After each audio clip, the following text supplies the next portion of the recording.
কখনো যদি মনে হয় যে আপনার ঘরে নজর লেগেছে বা কোনো কাজ আপনার হতে হতে হচ্ছে না, হওয়া কাজ আপনার আটকে যাচ্ছে, এই সব যদি হয় আপনি নেবেন হচ্ছে ভীমসেনী কর্পূর। এগুলো একটা বড় আকৃতির হয়, ওটা ভেঙে ভেঙে 7টা টুকরো করবেন। 7টা টুকরো করবেন, একটা মাটির ধুনুচি বা মাটির কিছুর মধ্যে রেখে ওটা আপনি কাজটা করবেন। 7টা টুকরো করবেন, তার মধ্যে 2টো লবঙ্গ দেবেন, 2টো এলাচ দেবেন, আর একটা তেজপাতা দেবেন। তেজপাতার মধ্যে আপনি মনোবাসনাটা আপনি আপনার নামটা লিখবেন, আপনার মনোবাসনা লিখবেন, তার মধ্যে ডেটটা লিখবেন, যেদিন করবেন ডেটটা লিখবেন। এটা আপনি করতে পারেন শুক্রবার দিন করতে পারেন, বুধবার দিন করতে পারেন, সোমবার দিন করতে পারেন। শুক্রবার করলে বেশি শুভ ফল আপনি পাবেন।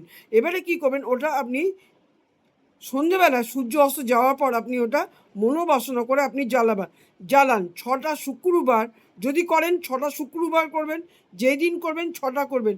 6টা করার পরে দেখবেন যেই কাজ আপনার হচ্ছিল না, অবশ্যই সেই কাজ আপনার আস্তে আস্তে হওয়া শুরু করে দেবে। অর্থ যে বেরিয়ে যাচ্ছিল, অর্থ আসছিল, অর্থ বেরিয়ে যাচ্ছে, অর্থ টেকাও শুরু হবে।